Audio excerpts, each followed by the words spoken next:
Hello everyone. Today I'm excited to share an amazing video with you that you won't want to miss. Have you ever found yourself stuck with a phone that's locked to a carrier you don't want to use? If so, don't worry because in this video, I'll show you how to unlock your phone from any carrier using a completely free method.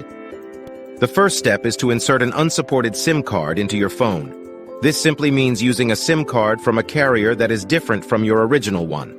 Once you power up your phone, you'll receive a message asking for an unlock code. All you have to do is enter the unlock code, and boom! Your phone is now fully unlocked and ready to be used with any carrier you choose. To get a free carrier unlock code, simply visit useanysim.com and follow the easy-to-follow instructions provided. Once you've completed the process, you'll receive a network unlock code via email or a status unlocked notification in the app, depending on your device's carrier. I hope you found this tutorial helpful, and stay tuned for more exciting content coming your way soon.